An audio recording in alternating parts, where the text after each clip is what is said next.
Voilà, Joseph Maroun qui est présent donc avec nous dans un studio juste à côté. Joseph Maroun qui intervient aussi au nom de l'Association des Amis du Liban et du Club polynésien de la francophonie. Bonjour. Yorana. Alors, avant d'aller plus loin, je vous propose d'écouter ensemble ceci. On en reparle tout de suite après.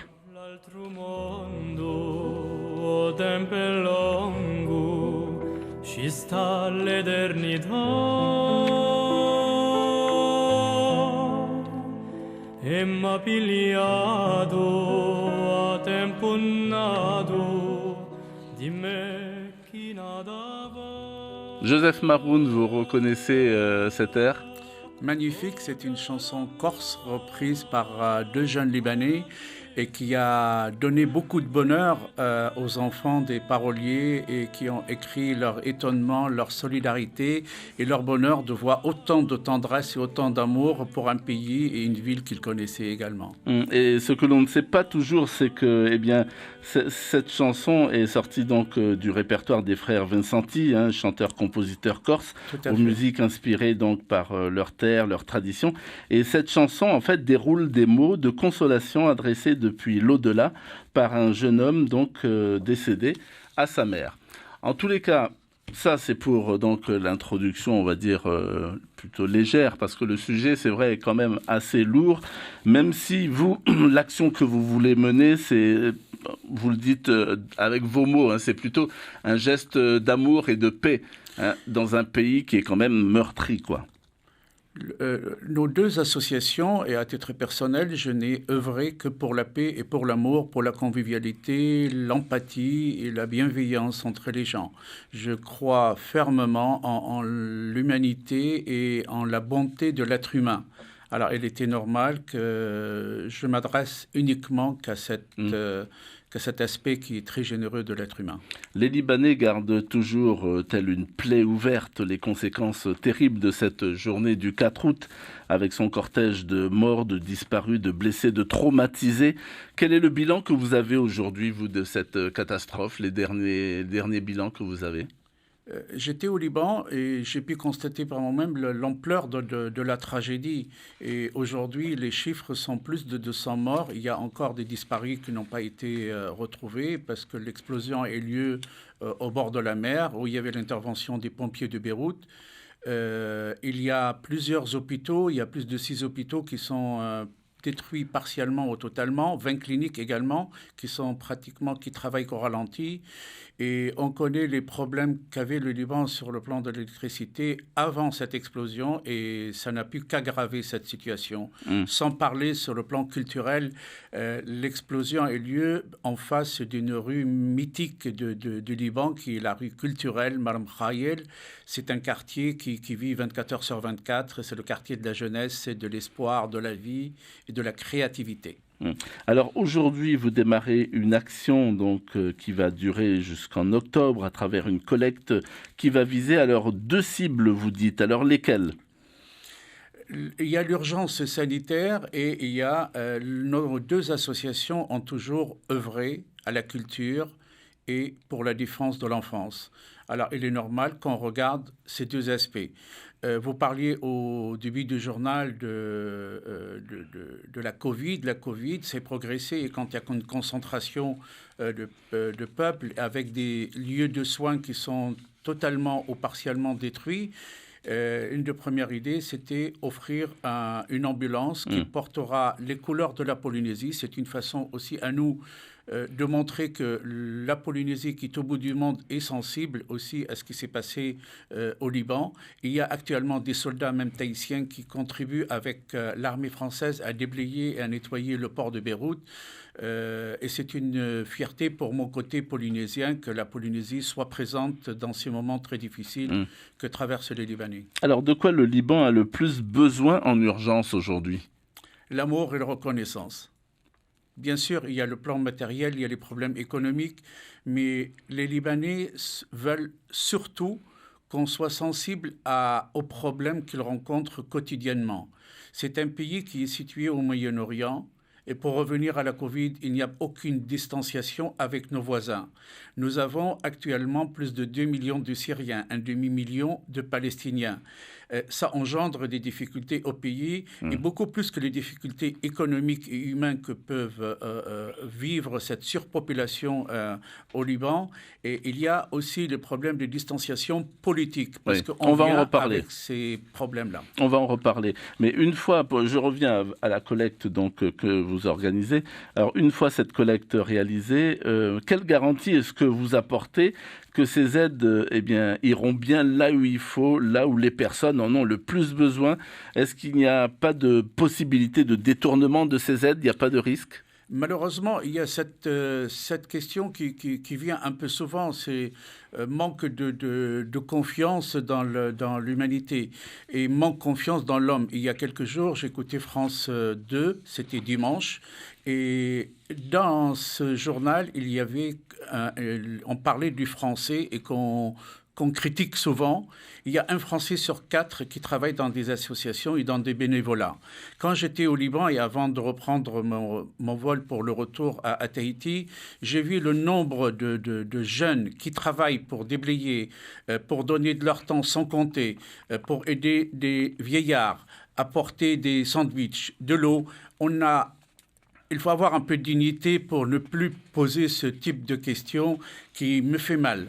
En revanche, pour assurer quand même de notre collecte, nous avons un juriste local et un juriste au Liban également pour accompagner toutes ces deux opérations.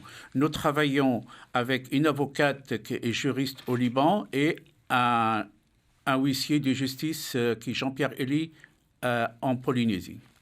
Alors, cette catastrophe, diront certains, a été un mal pour un bien. Le peuple est descendu dans la rue pour en profiter et demander le départ de toute une classe politique corrompue. Le gouvernement, alors, est bien tombé, il a démissionné. Mais après, le vent du changement, est-ce qu'il a commencé à souffler au Liban ou est-ce que le même système de clientélisme notamment perdure toujours ? Les Libanais et la jeunesse en particulier, c'est un peuple très cultivé. Et il rayonne aujourd'hui dans le monde à travers les designers, les cinémas, des créations dans le Google et dans le numérique. On ne peut pas faire abstraction de cette force de la jeunesse. On ne peut pas faire abstraction de cet élan de solidarité qui régit actuellement. Vous connaissez le Liban et vous connaissez toutes les différences confessionnelles qu'il y a dans ce pays.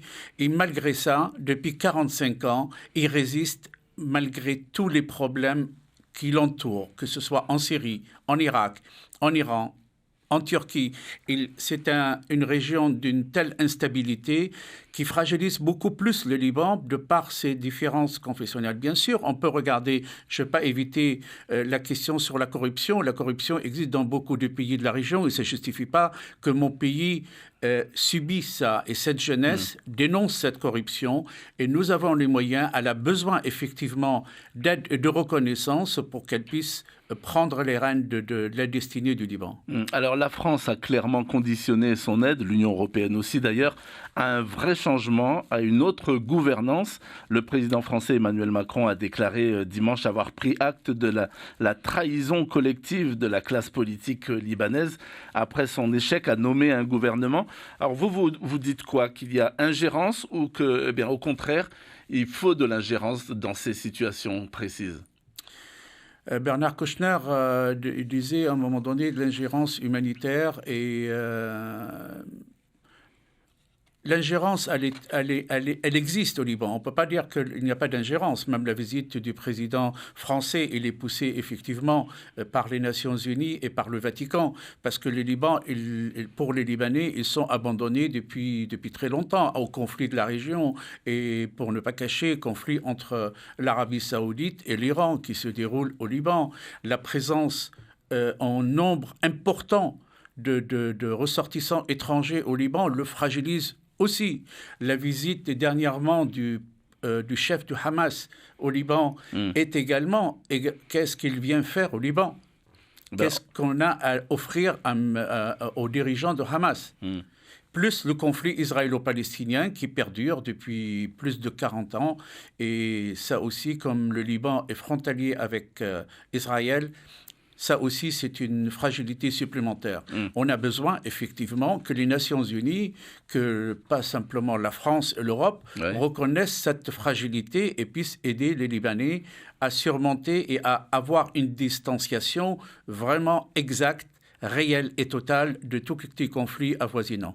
Vous iriez jusqu'à dire, par exemple, que ce qui serait souhaitable pour le Liban aujourd'hui, ce serait, pourquoi pas, de mettre ce pays sous tutelle internationale pendant un moment? Je n'ai pas le droit et je ne peux pas le dire. Moi, j'ai confiance dans les Libanais, j'ai confiance dans leur bon sens, j'ai confiance dans cette jeunesse, j'ai confiance que le bon sens l'emportera et j'espère que les prochains jours le montreront parce que c'est un pays tellement beau, tellement extraordinaire. C'est le lieu de la foi, de l'amour, de la convivialité, de la coexistence. Jean-Paul II disait, le Liban, c'est un message, il faut qu'il le reste. Alors, il faut qu'il le reste, mais il y a des forces, vous l'avez évoqué vous-même, il y a des forces un peu contraires, on va dire. Prenons par exemple le Hezbollah, qui est donc présent sur place. Alors, est-ce que c'est pas une deuxième force militaire, un deuxième État dans l'État? Finalement, est-ce qu'il n'y a pas trop d'obstacles à surmonter pour les Libanais eux-mêmes? Il y a des obstacles, mais si on n'a pas confiance et foi dans le Libanais pour que la libanité prime dans le cœur de tout citoyen libanais, bien sûr, on rentrera dans le mur et c'est pas ce que souhaite la très large majorité des Libanais. Vous, ce que vous souhaitez, c'est avant tout donc que le pays s'en sorte par lui-même, qu'il n'y ait pas trop d'ingérence? C'est tout à fait logique. C'est les ingérences qui nous ont porté tort. Le président Macron le dit lui-même. Il ne s'est pas adressé à l'Iran pour faire pression sur le Hezbollah parce que c'est avouer une ingérence étrangère. Le Liban est un pays fragile, mais un pays fort. Parce qu'il a une population, il y a une volonté, il y a une volonté de vivre ensemble qu'on doit aider. Je ne dis pas quand même qu'elle va réussir. Elle a réussi. Beaucoup de gens, le président Sarkozy, il a dit c'est un pays miracle. On ne peut pas être un pays qui fait 10 fois Tahiti. Le Liban fait 10 452 km² et l'île de Tahiti fait 1045 km². Et il y a une population aussi nombreuse que la population de la Nouvelle-Zélande. Et nous avons sur 3 Libanais, il y a un étranger. Il y a plus de tiers. C'est le pays qui accueille le plus d'étrangers, de réfugiés sur son territoire par rapport à sa population. C'est le premier pays au monde. Et quand on a un bateau qui dérive sur les côtes européennes, c'est une catastrophe. Et pour nous, accueillir 2 millions de Syriens et 1 million ou 500 000 Palestiniens, c'est rien. C'est un devoir de solidarité. Et c'est peut-être un des problèmes qu'il faut regarder pour aider le Liban à s'en sortir. Un pays de la fraternité, quoi. C'est toute la région, toutes les populations de la région sont venues se présenter et été accueillies au Liban. C'est une terre d'accueil, mais pas à cette hauteur. Merci beaucoup, Joseph Maroun, d'avoir répondu favorablement à notre invitation. Je rappelle que vous êtes donc le consul honoraire du Liban à Tahiti, que vous êtes avec le club polynésien de la francophonie et les Amis du Liban, donc à la tête de cette opération de collecte qui va durer jusqu'au mois d'octobre. Et je précise en même temps qu'une opération de solidarité va être menée par France Télévisions en faveur du Liban. Merci encore. Je vous remercie.